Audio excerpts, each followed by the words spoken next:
Creo que ya ingresó la mayoría, entonces proseguimos.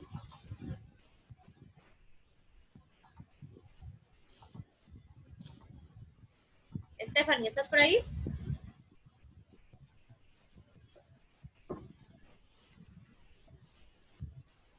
Sí, maestra, estoy. Ok.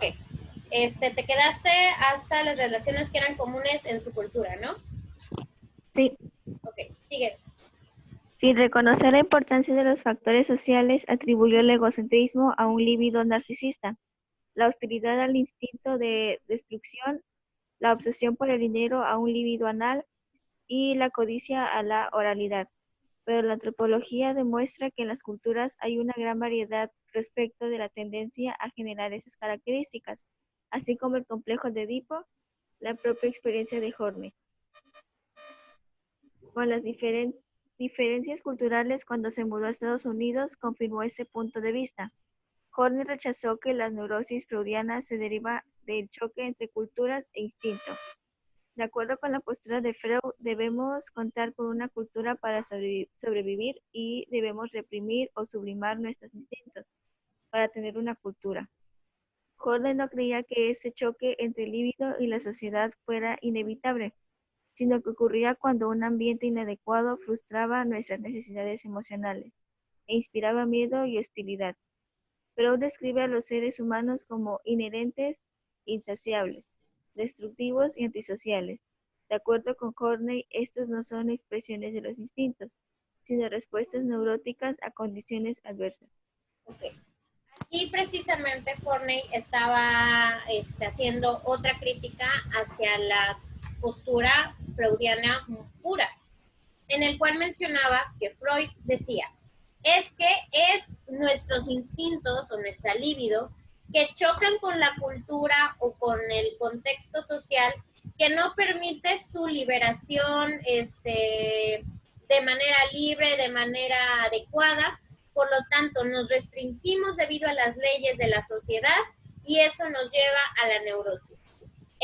Horney decía que era una visión demasiado reduccionista, muy cuadrada, para poder generalizar que todas las personas de diferentes culturas, de diferentes estratos sociales, fueran a generar la neurosis de la misma manera, ya que menciona que cada cultura tiene ciertas diferencias, por lo tanto no puede ser que solamente nuestros instintos sean los responsables de nuestra neurosis, ya que hay culturas que son mucho más liberales y por lo tanto, ¿por qué también hay gente que presenta neurosis? Ahí entonces ya no tiene validez el concepto freudiano. ¿Por qué? Recordemos que Freud mencionaba que cuál era el origen de nuestra neurosis, por qué nos volvíamos neuróticos.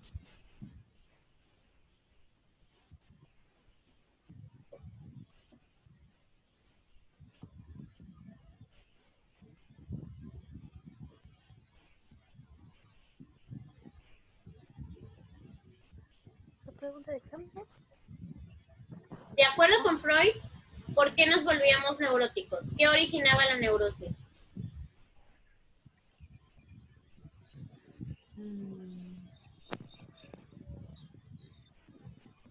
Porque decía que éramos, bueno, que nos describía, ¿no? Como ¿Ah? insaciables, destructivos. Ok, esa energía, ¿cómo se llamaba? Ay, Jesús.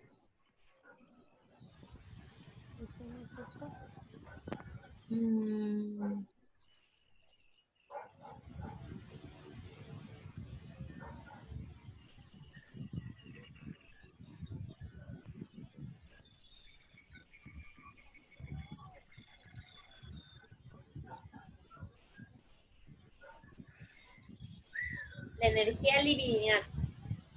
¿Energía De la qué? libido. Libidinal, de la libido. Eso no lo vas a encontrar ahorita en la página donde estamos. Estamos haciendo una retrospectiva de Freud. Freud mencionaba que todos nuestros impulsos se encuentran a través de la energía libidinal y esa energía generalmente es destructiva. Okay, Pero otra vez, estoy apuntando. Esa, ¿Mencionaba qué? ¿qué? Es que la estoy apuntando. Que Ok. Freud mencionaba que ¿qué? Ok, que nuestra energía venía a través de la libido, o sea, era una energía libidinal. ¿De dónde era la libido? Que era precisamente impulsos sexuales. Era lo que nos regía, lo que nos motivaba. Pero que generalmente esas energías podían llegar a ser destructivas. Y a partir de un mecanismo de defensa llamado sublimación, podíamos convertir esas energías agresivas en cuestiones productivas a través de la creatividad, el ejercicio y el desempeño académico. Pero ¿qué pasaba? Si vivíamos en un contexto muy rígido, muy restrictivo, esa energía libidinal, al no poder salir, al no poder expresarse, ocasionaba la neurosis. Pero Horney decía, a ver, esa es una visión demasiado reduccionista, muy cuadrada, porque ¿qué pasa donde las culturas es lo contrario?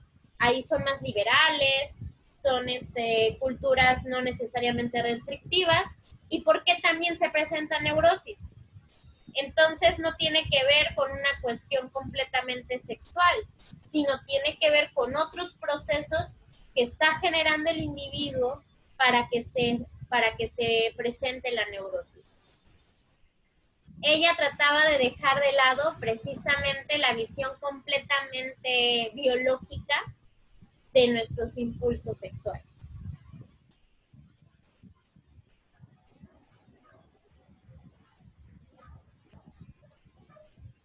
Okay. Seguimos con la estructura de la neurosis. ¿Cómo estaba vista la neurosis de acuerdo con Horney? ¿Quién lee esa parte?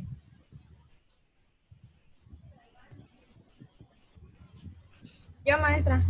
Ok, adelante.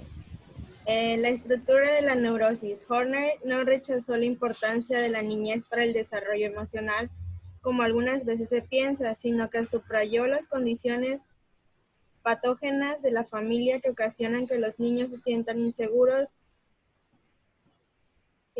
no amados y despreciables, en lugar de la frustración de los deseos libidinales. Como resultado de dichas condiciones, los niños sienten una ansiedad básica, sentimientos que desamparó frente a un mundo potencialmente hostil, que tratan de reducir adoptando estrategias de defensas como la búsqueda del amor, el poderío o el aislamiento. ¿Continúa? Sí, sigue. ¿Sí? Ok. Horner creía que estas estrategias de defensa estaban condenadas al fracaso porque generaban círculos viciosos en los cuales los medios empleados para aliviar la ansiedad tendían a incrementarla. Por ejemplo, la frustración de la necesidad de amor lo vuelve insaciable y las exigencias y los celos que genera reducen drásticamente las posibilidades de la persona de recibir afecto. Hasta ahí. Okay. Ahí terminamos. Ya con esa parte logramos tener la idea principal. Entonces, ¿cómo veía Horney la neurosis y cómo veía Freud la neurosis?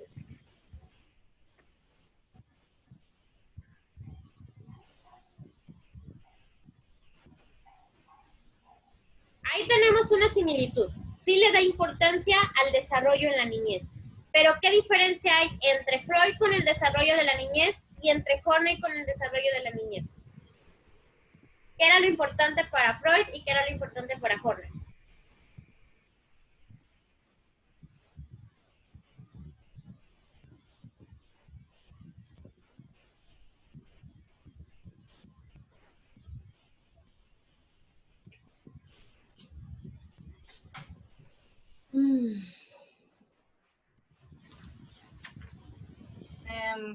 Para Horner creo que era importante los traumas que vivía el niño, ¿no? En su niñez.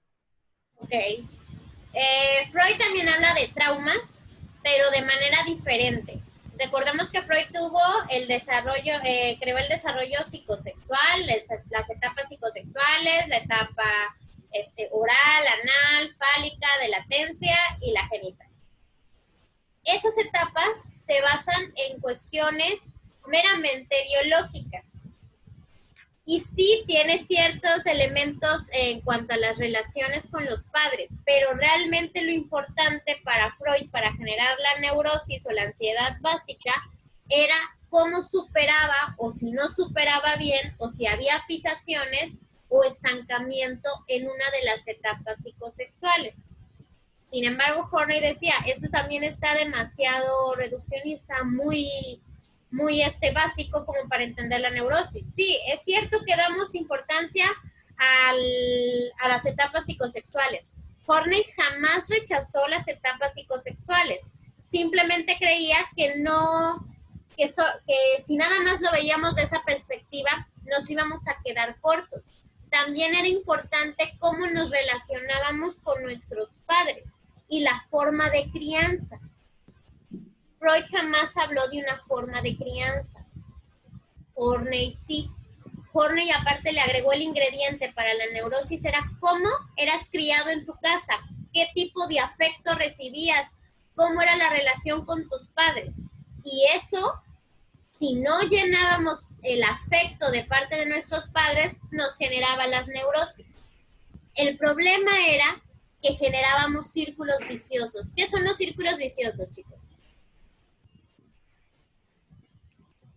Algo que sigues repitiendo tal vez inconscientemente con otras personas. Ok, y que generalmente son Entre negativos. situaciones. Así es, generalmente son negativos. En este daba un ejemplo de un círculo vicioso. Una mujer, porque generalmente era más hacia las mujeres, una mujer que tiene la necesidad de afecto de alguien y entonces se vuelve precisamente posesiva, celosa, hostigante. ¿Qué sucede con la pareja? Se aleja. Se aleja. Y entonces ese es un círculo vicioso, porque yo tengo la necesidad de que me amen y hago todo lo posible supuestamente para que me amen, pero esas actitudes me generan que la persona ya no me ame. Y entonces se aleja, vuelvo a repetir lo mismo con otras parejas. Esa es la parte del círculo vicioso que mencionaba ella. Y a partir de ello se va generando la ansiedad básica. Y ese es un ejemplo de algún círculo vicioso, pero más adelante vamos a ver las necesidades neuróticas con las cuales Horney describía que se presentaba la neurosis. Ahora, ¿quién me ayuda con la estructura versus génesis? Yo, maestra. Quien sea. A ver, No, Ceci. No, la maestra que diga. A ver, Cecia, tú y en la siguiente, Karen. Estructura versus génesis.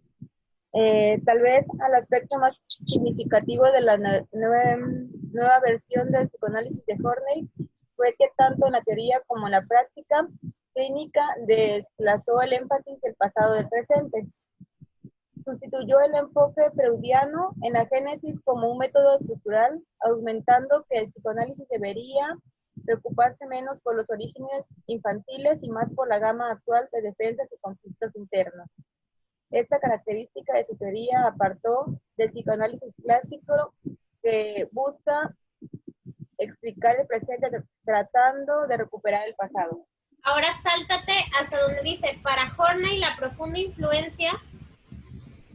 Para Horney, la profunda influencia de las primeras experiencias no hace imposible el desarrollo continuo, mientras que para Freud no ocurría mucho después de los 5 años y las reacciones o experiencias posteriores no eran sino repetición de las primeras.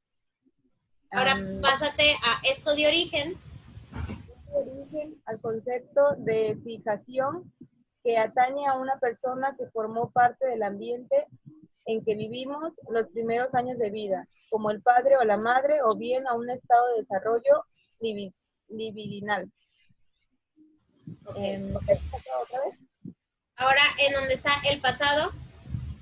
El pasado siempre está contenido en el presente, pero a través de los procesos de crecimiento y no en la repetición. Según Horney, la vida se desarrolla realmente de forma tal que cada paso condicional al siguiente, así las interpretaciones que conectan dificultades en la presente con influencias de la niñez son, en lo científico, medidas verdaderas y en la práctica inútiles. En el modelo de Horney, las primeras experiencias no afectan profundamente, no debido a la producción de fijaciones que ocasionan la repetición de esquemas adquiridos en la infancia, sino porque condicionan al modo en que respondemos al mundo. Otra diferencia importante entre Horney y Freud es que si para las experiencias determinantes de la niñez son relativamente pocas y casi todas de naturaleza sexual, para Horney la suma total de experiencias infantiles es la causa de las neurosis. Hasta ahí. Aquí estamos viendo las diferencias entre la perspectiva freudiana y la perspectiva de Horney. De acuerdo con Freud, era a nivel estructural. ¿Cuál era en estructural? Pues a nivel de las estructuras de la psique, que ya conocemos, que son el yo, el ello, el superyo. Sin embargo, Horney no rechazó que existiera ciertas estructuras psíquicas.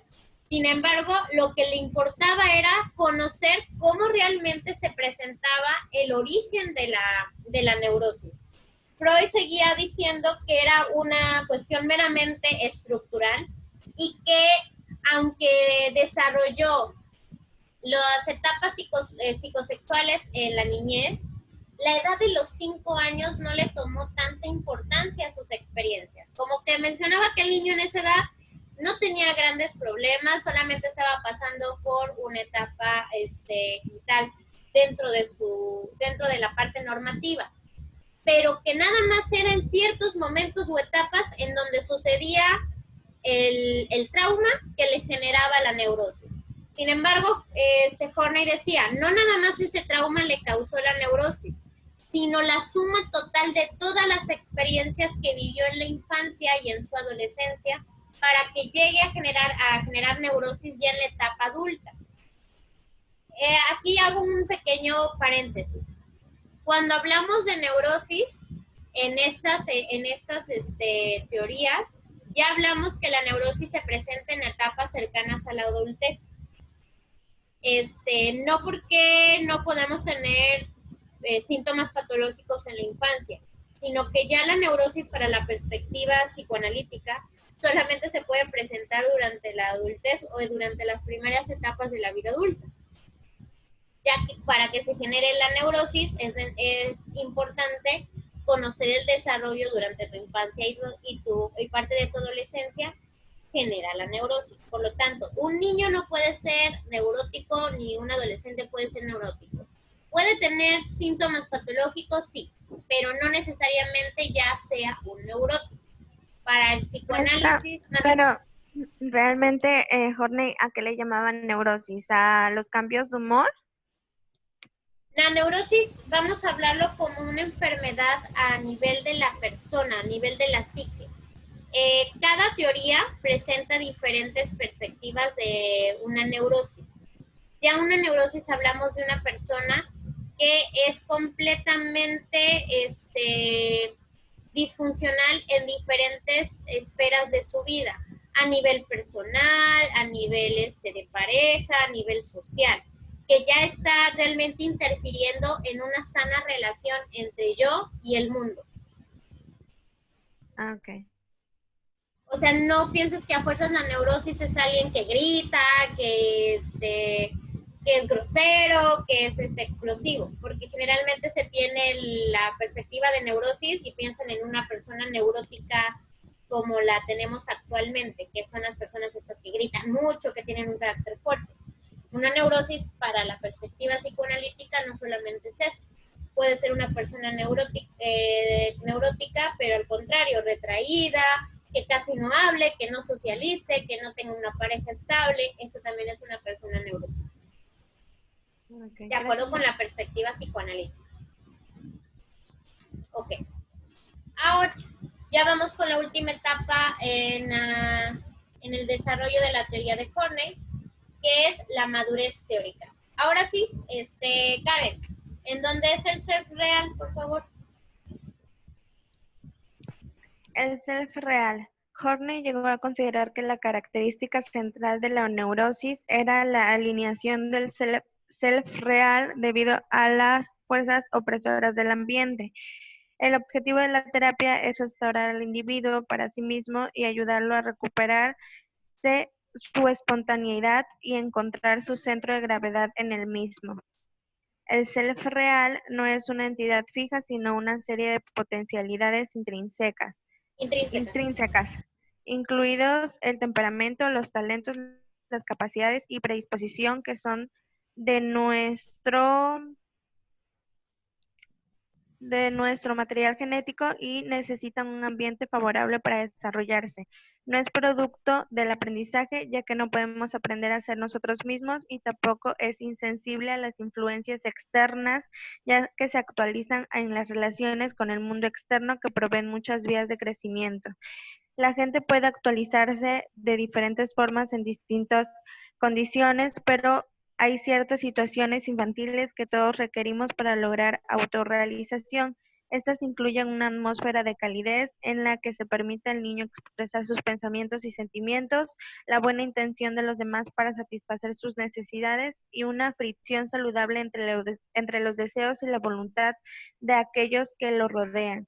Cuando la neurosis de los padres impide que amen a su hijo o piensen en él como el individuo que es, el niño desarrolla un sentimiento de ansiedad básica que no le permite relacionarse con los demás con la espontaneidad de sus sentimientos reales y lo obliga a crear estrategias de defensa.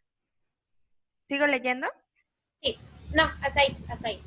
Ok, ahí ya vamos a hablar de las estrategias de defensa. En este aspecto, en la cuestión del self real, Horney mencionaba que existe un self real y un self ideal. El self ideal es lo que nosotros queremos alcanzar a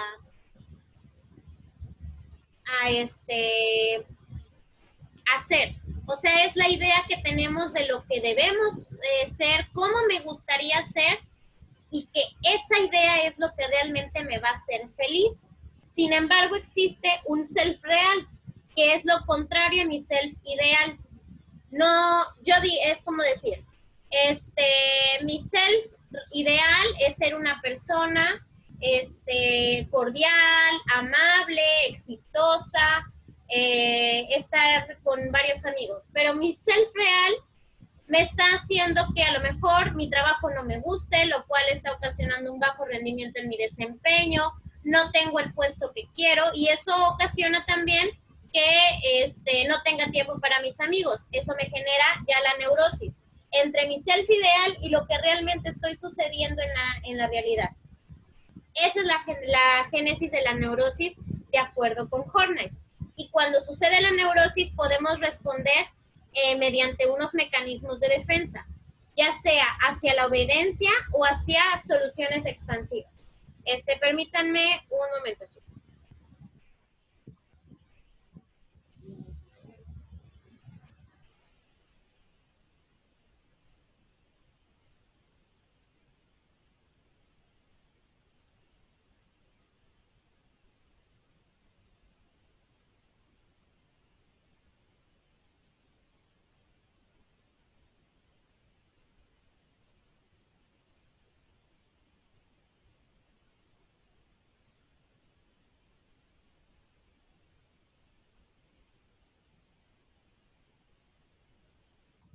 Ok. ¿Queda claro esta parte de lo que es el self real para Horney y cómo se involucra en el origen de la neurosis?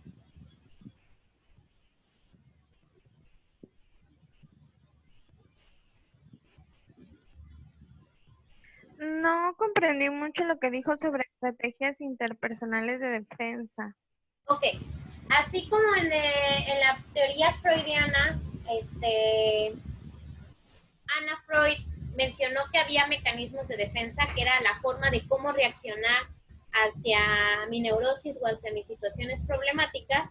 Horney también mencionó que existen mecanismos de defensa, pero ella, en vez de llamarlo mecanismos de defensa, lo llamó estrategias interpersonales de defensa.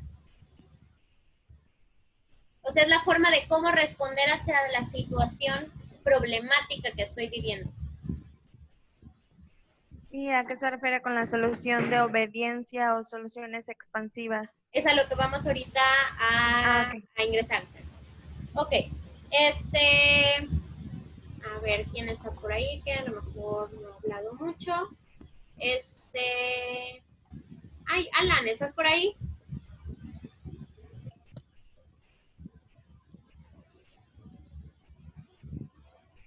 Alan. Sí, aquí estoy. Ok. ¿Llevas bien la lectura en las fotografías? Sí. Ok. ¿Me puedes precisamente leer la solución de obediencia? Solución de obediencia.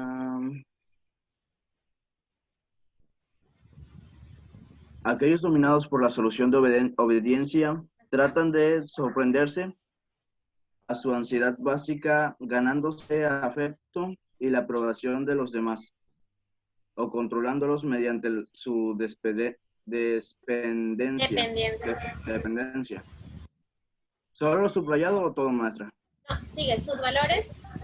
Sus valores se inclinan hacia la bondad Bondad. y la simpatía. Bondad. Es que se ve medio borroso mi teléfono. Sí, no te preocupes. El amor, la generosidad, el desprendimiento, la humanidad. Rechazan el egoísmo, la ambición, la inseguridad, la falta de escrúpulos o el abuso de poder. 1945, página 54. Adoptan valores cristianos, pero de manera compulsiva, porque son necesarios para su sistema de defensa. Deben creer en poder poner la otra mejilla. Y el mundo, un orden providencial recompensará su virtud. Su pacto es que si son personas hasta ahí, buenas, bueno. Hasta ahí. Ya con eso se puede entender la idea de la solución de la obediencia. En este aspecto, la persona lo que hace para poder responder al mundo adverso es una postura más sumisa. ¿Qué hago?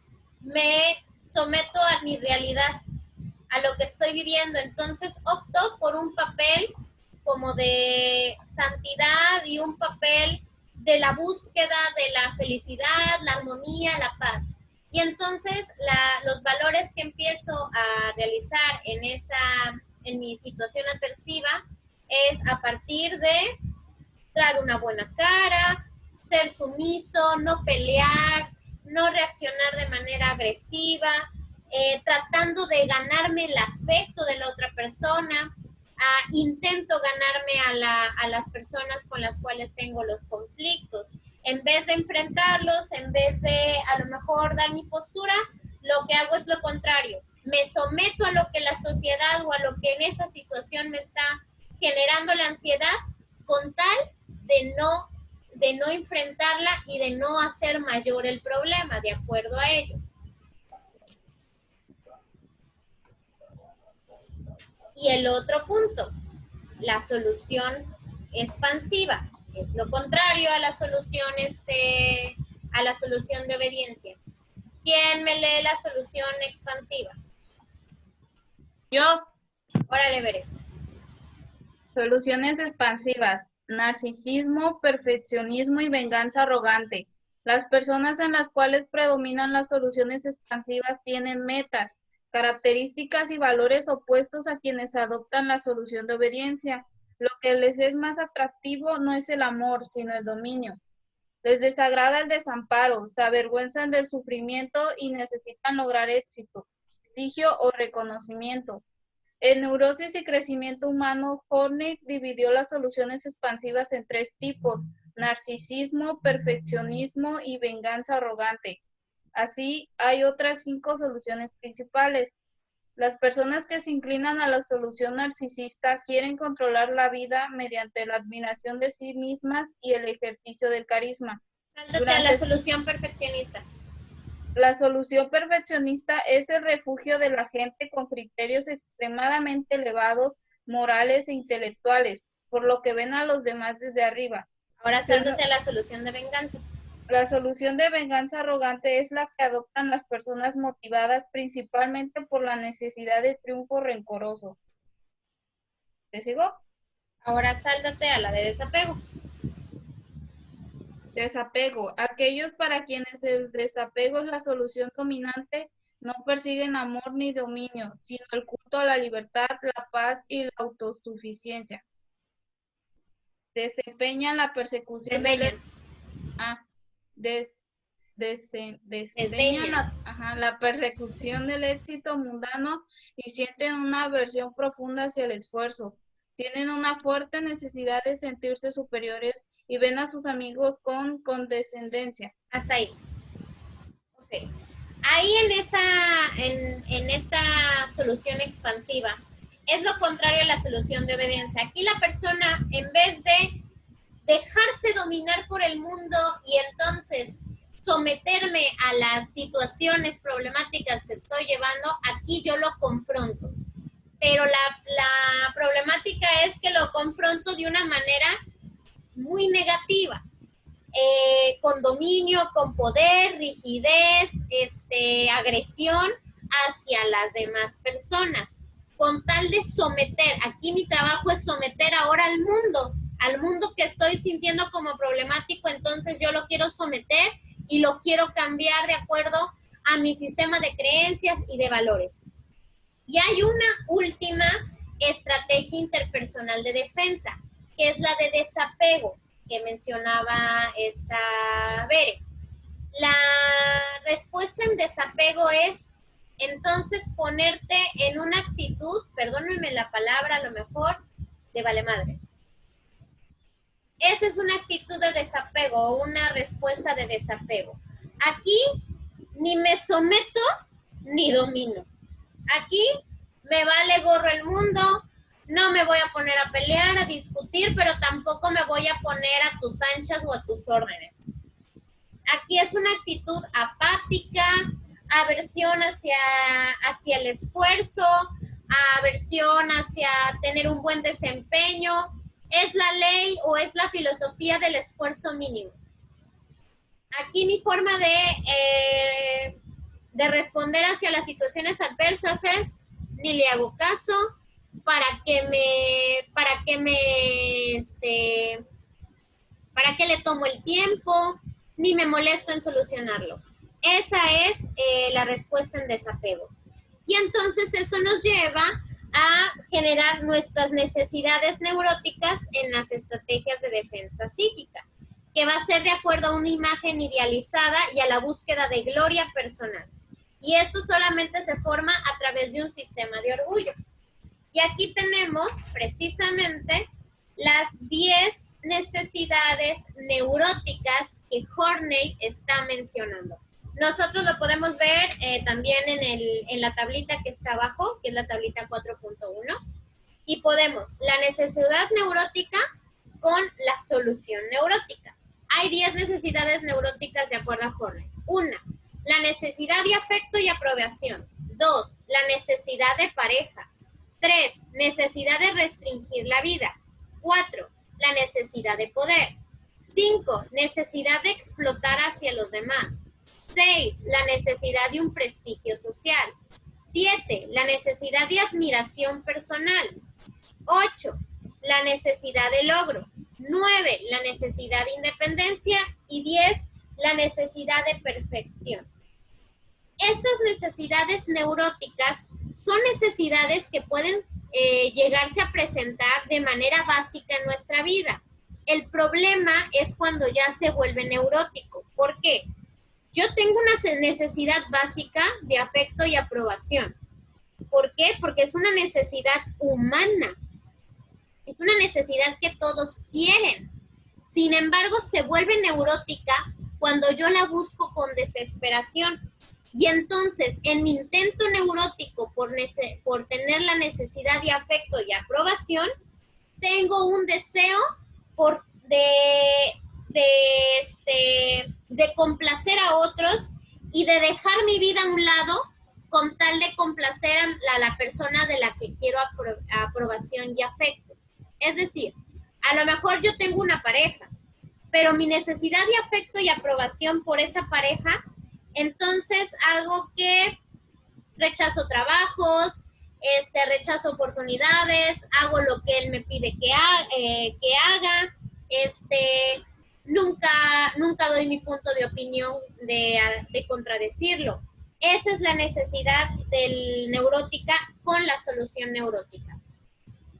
Se nos está acabando el tiempo, con esto voy a terminar la parte de la exposición. Les voy a dejar una actividad para realizar en lo que les voy entregando sus calificaciones personales, ¿de acuerdo, chicos? Yo los voy a ir mencionando y los voy a ir llamando para que ingresen aquí a la llamada conmigo para darles sus calificaciones. Pero les explico qué van a hacer mientras. Permítanme un segundo aquí.